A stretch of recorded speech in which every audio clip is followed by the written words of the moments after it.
Sobat Maestro, sesaat lagi kita akan mendengarkan program acara Renungan Hari Sabat bersama Advent Vision Media Ministry yang dibawakan oleh pendeta. Selamat mendengarkan.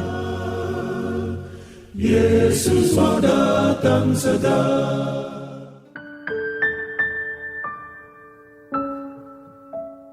Selamat pagi dan selamat sahabat saudara-saudara yang dikasihi oleh Tuhan. Salam sejahtera buat seluruh pendengar Maestro yang kami sangat kasihi. Pada pagi hari ini kita akan lanjutkan perenungan firman Tuhan dalam tema peristiwa-peristiwa akhir zaman.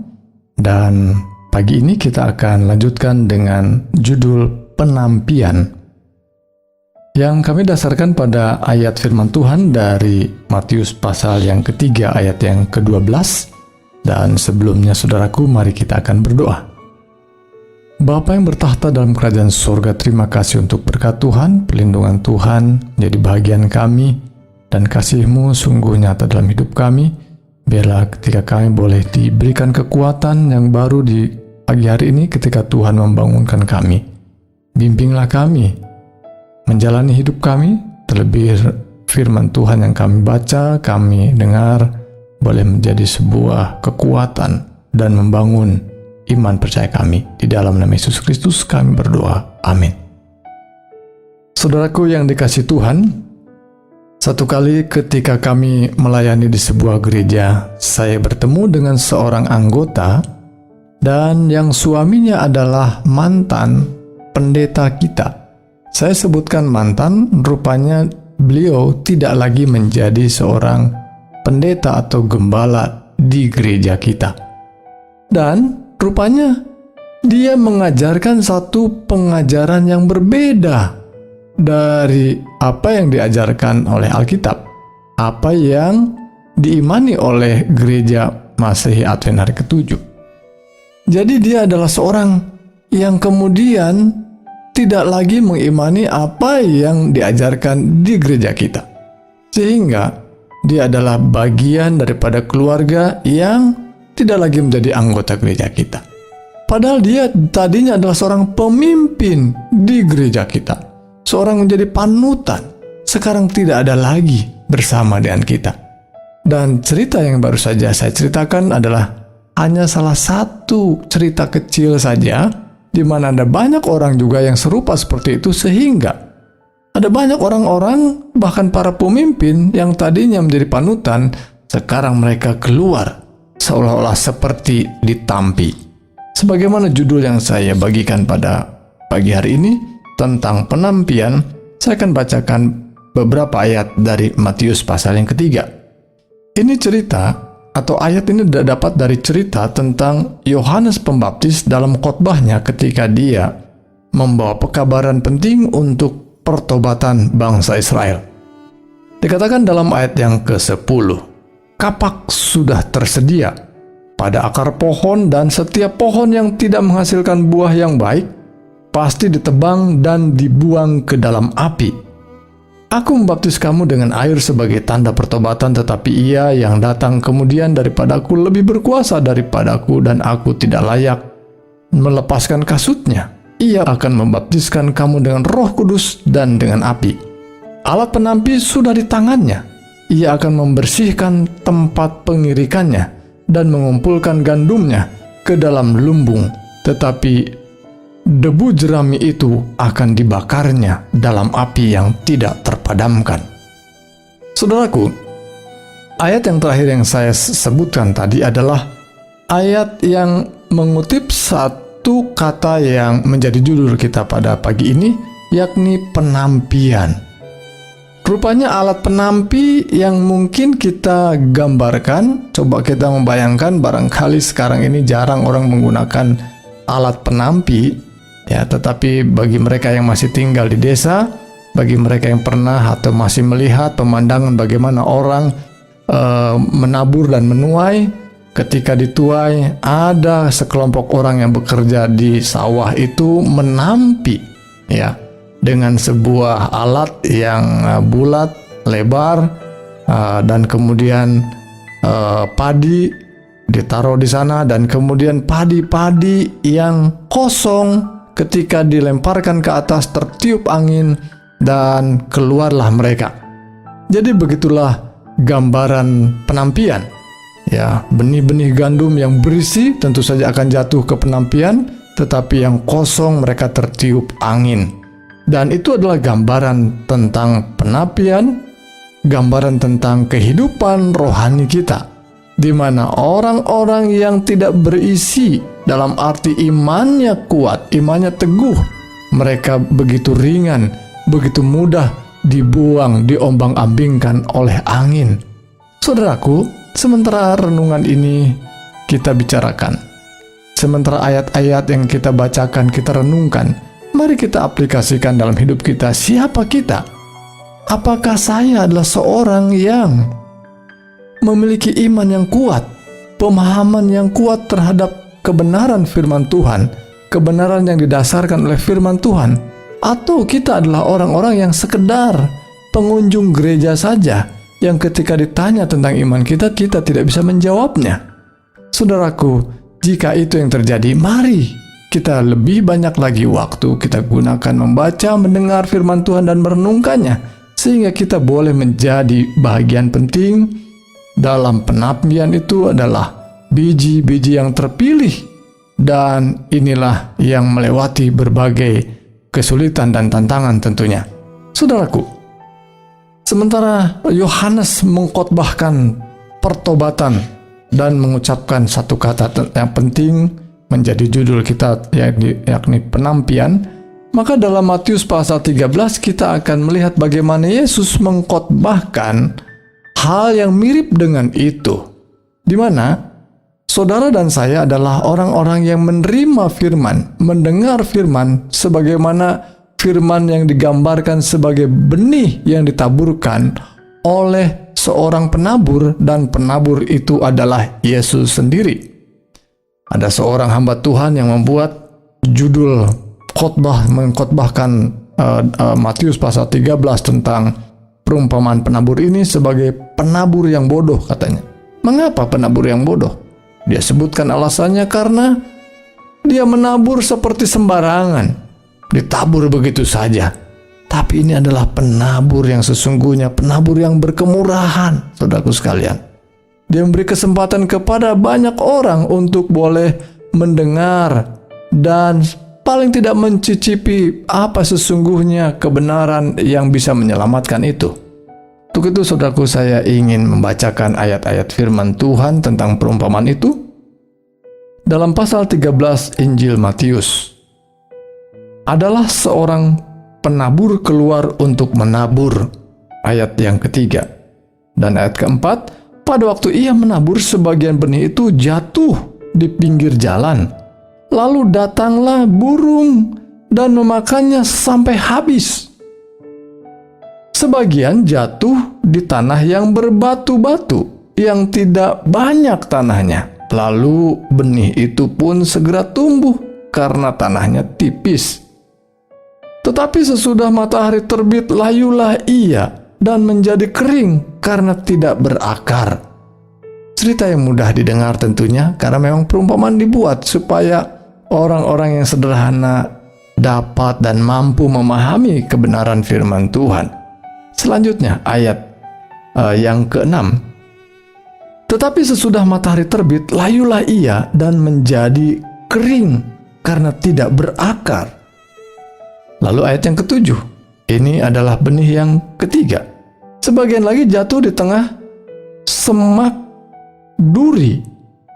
Lalu makin besarlah semak itu dan menghimpitnya sampai mati. Dan sebagian jatuh di tanah yang baik, lalu berbuah. Ini adalah benih yang keempat, ya, kelompok yang keempat. Dia jatuh di tanah yang baik lalu berbuah, ada yang 100 kali lipat, ada yang 60 kali lipat, ada yang 30 kali lipat. Siapa bertelinga, hendaklah ia mendengar. Luar biasa, saudaraku sekalian. Cerita yang sederhana namun tegas, dan bahkan diakhiri dengan sebuah kalimat penting. Hendaklah mereka yang bertelinga mendengar Saudaraku sekalian, ini menunjukkan bahwa kita semua adalah pendengarnya yang harus mendengar karena kita bertelinga, kecuali tentu ada orang-orang yang mungkin cacat oleh karena dari lahirnya seperti itu.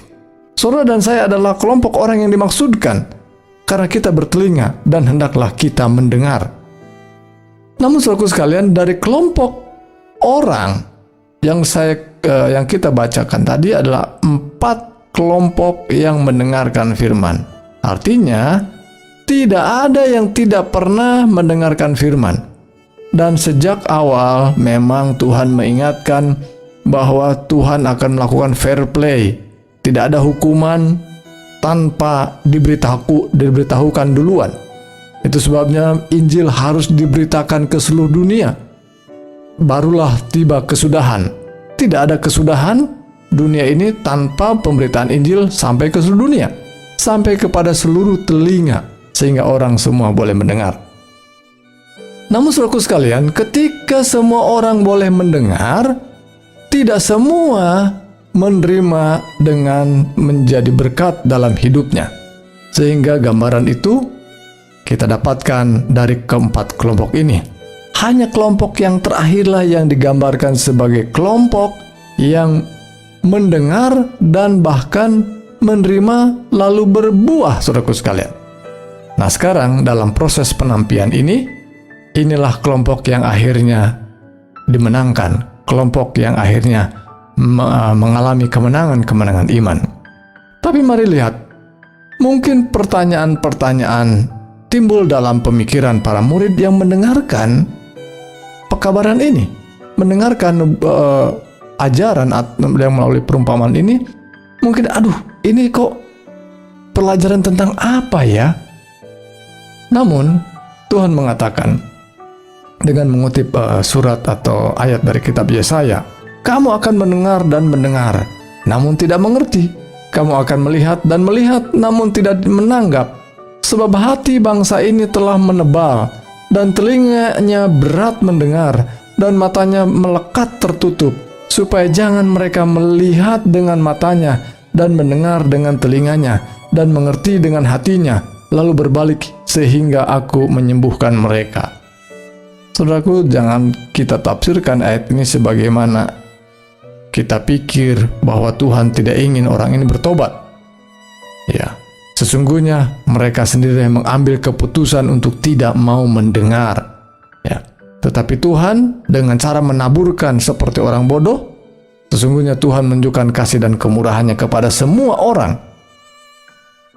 Lalu ayat 17 mengatakan, sebab aku berkata kepadamu, sesungguhnya banyak nabi dan orang benar ingin melihat apa yang kamu lihat, tetapi tidak melihatnya, dan ingin mendengar apa yang kamu dengar, tetapi tidak mendengarnya. Karena itu, ini rupanya arti daripada perumpamaan yang Yesus ajarkan. Dengar arti perumpamaan ini. Ayat 18. Kepada setiap orang yang mendengar firman tentang kerajaan sorga, tetapi tidak mendengarnya, datanglah si jahat dan merampas yang ditaburkan dalam hati orang itu. Itulah benih yang ditaburkan di pinggir jalan.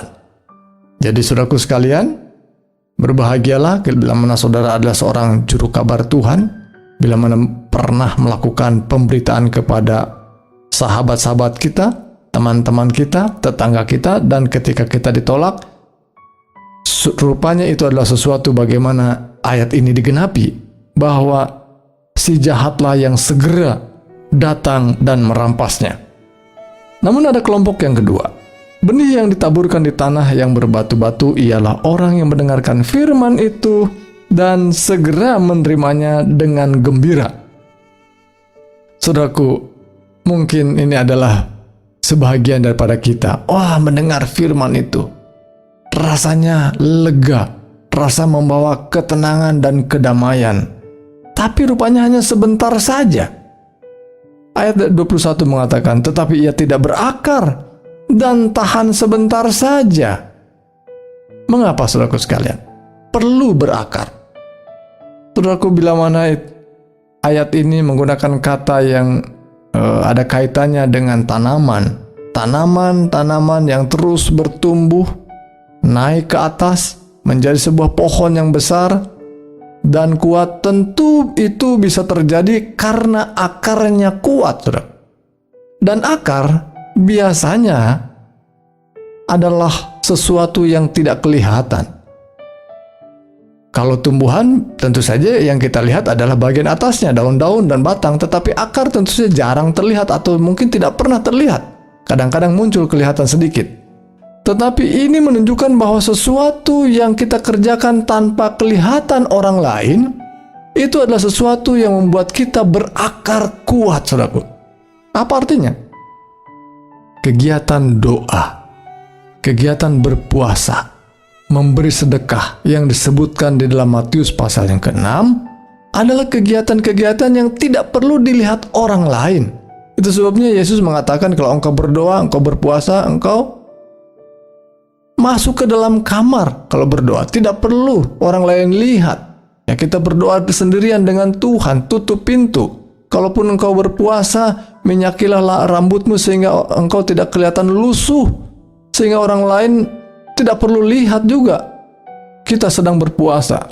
Jadi saudaraku sekalian, memberi sedekah, memberi persembahan, memberikan persepuluhan, memberikan sesuatu kebaikan kepada orang lain, berdoa yang mungkin seperti doa Daniel 3 kali sehari, dan kita berpuasa mungkin seminggu sekali atau mungkin 2 kali dalam seminggu seperti orang Farisi. Saudaraku, semua itu tidak perlu dilihat oleh orang lain, dan itulah yang tidak kelihatan, justru itulah akar yang membuat hidup rohani kita kuat. Kalau tidak, saudaraku sekalian, kita hanya seperti hijau-hijau saja dari luar, kelihatan seperti tanaman-tanaman yang menghijau tetapi tidak kuat akarnya, karena kita hanya kelihatan penampilan saja di luar, rajin ke gereja saja, hanya pertunjukan dengan ikut kegiatan, mungkin menyanyi, ya mungkin kegiatan lainnya yang membuat orang kelihatan dia seorang aktivis. Tetapi kehidupan pribadi, berdoa secara pribadi, berpuasa, bergumul dengan Tuhan secara pribadi, itulah yang membuat akar itu kuat. Dan pengajaran firman Tuhan yang dia pelajari secara pribadi, membaca firman Tuhan, bukan sekedar dengar khotbah, tetapi dia harus menyelidikinya, membacanya secara pribadi. Itulah yang membuat akar itu sangat kuat. Dan kalau itu yang terjadi, maka dia akan terus tahan dalam penampian itu. Tetapi kalau tidak, ini yang dikatakan, apabila datang penindasan, ayat 21, apabila datang penindasan atau penganiayaan karena firman itu, orang itu pun segera murtad. Itu yang saya sebutkan tadi, bahwa ada seorang pemimpin gereja yang tidak lagi bersama dengan kita karena mungkin hanya penampilan luar, sibuk dengan pelayanan-pelayanan, tetapi hidupnya kering karena firman Tuhan, karena roh itu tidak memberi kesegaran dalam hidup pribadinya. Selanjutnya ayat yang ke-22. Ini adalah bagian kelompok orang yang ketiga, yang ditaburkan di tengah semak duri. Ialah orang yang mendengar firman itu, lalu kekhawatiran dunia ini, tipu daya kekayaan menghimpit firman itu sehingga tidak berbuah. Saudaraku, memang ada penganiayaan yang datang dari luar dan membuat kita penuh kekhawatiran dan ketakutan sehingga kita mundur daripada iman kita. Tetapi ada juga, saudaraku sekalian, kita mundur karena orang dalam sendiri. Dalam tulisan yang dinyatakan oleh hamba Tuhan, buku peristiwa-peristiwa akhir zaman, bahkan ada hamba-hamba Tuhan, para pendeta, yang oleh karena hidupnya yang tidak berkenan kepada Tuhan, hidupnya yang tidak senonoh, membuat jiwa-jiwa yang ada menjadi hilang. Bahkan kita hilang di dalam, saudaraku sekalian. Kita bukan dianiaya orang, kita dihimpit oleh orang lain, tetapi kita justru ditendang keluar oleh karena kita melihat orang-orang yang di dalamnya tidak merasa nyaman. Saudaraku, sekali lagi ayat ini mengatakan kekhawatiran dunia ini dan tipu daya kekayaan menghimpit.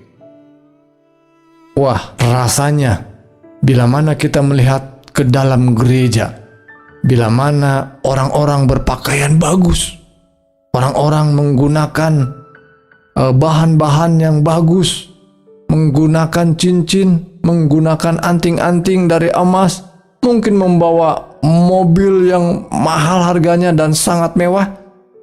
Ini adalah tipu daya dunia, saudaraku sekalian. Ini adalah tipu daya kekayaan dan menghimpit pikiran kita, menghimpit iman kita, sehingga kita mengambil keputusan untuk keluar. Saudaraku sekalian, kita sedang ditampi. Kita sedang sungguh-sungguh dalam sebuah proses penampian, dan akhir dunia adalah sesuatu yang terjadi, masa yang terjadi di mana penampian mengawalinya.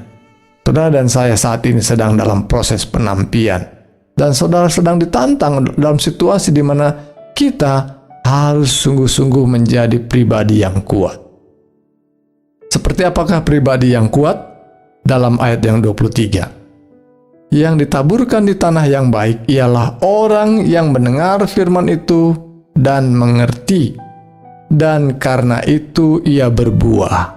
Sekali lagi saya ulangi, bahwa kelompok orang yang mengalami kehidupannya yang berkemenangan adalah orang-orang yang mendengar firman dan kemudian dia mengerti. Saudaraku, jangan pernah kita mengharapkan kita bisa mengerti firman Tuhan tanpa kita mau duduk dengan tenang untuk membaca dan merenungkan firman Tuhan. Saudaraku, kalau ini tidak dilakukan, kita tidak maju kepada bagian kedua tadi, mendengar dan mengerti, dan karena itu ia berbuah. Saudara, kalau kita hanya mendengar saja, belum mengerti, maka kita belum berbuah. Dan puji Tuhan tentu kalau kita menggunakan waktu kita dengan sungguh-sungguh meminta kepada Tuhan, berdoa dengan sungguh-sungguh, kita dibuatnya mengerti, dan bahkan akhirnya kita bisa berbuah. Berbuahnya pun berlipat ganda, sampai 100 kali lipat, 60 kali lipat, dan 30 kali lipat. Suatu gambaran tentang kesempurnaan daripada buah-buah yang kita hasilkan oleh karena kita bergumul bersama dengan Tuhan. Saudaraku sekalian, dalam mana pagi ini kita merenungkan sebuah tema atau judul tentang penampian. Saya rindu dan saya berdoa supaya saudara dan saya menjadi bagian kelompok orang yang mengalami kemenangan dan tetap setia dan tidak tertampi keluar. Tuhan Yesus sekalian berkati. Mari kita berdoa. Bapa yang penuh kasih, terima kasih untuk firman Tuhan. Terima kasih untuk Roh Kudus yang membimbing kami, sehingga kami boleh mendengar pekabaran ini dan kami boleh diteguhkan, dikuatkan. Tuhan, berkenan Engkau menolong saudara kami yang mungkin saat ini lemah. Ketika mendengar firman ini, Tuhan, teguhkan dan kuatkan mereka. Dan bila mana mereka belum juga mendengar, Tuhan, biar Roh-Mu menolong mereka, memanggil mereka mendapatkan kesempatan-kesempatan indah untuk boleh mendapatkan kekuatan dari firman Tuhan. Mereka yang sakit saat ini, Tuhan, oleh karena begitu lemahnya tubuh mereka, sehingga sulit untuk mengikuti kegiatan-kegiatan rohani, Tuhan berkenan menjamah dan berikan kekuatan kepulihan. Bapa, berkati hari ini, hari Sabat Tuhan yang kudus, biarlah kami boleh menikmati berkat dalam kegiatan ibadah kami sepanjang hari Sabat ini. Dalam nama Yesus Kristus kami berdoa dan mengucap syukur. Amin.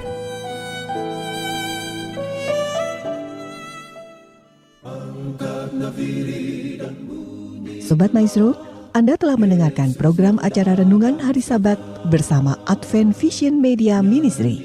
Untuk tanggapan pendengar, hubungi 087 888 777 689. Terima kasih atas kebersamaan Anda. Tuhan memberkati.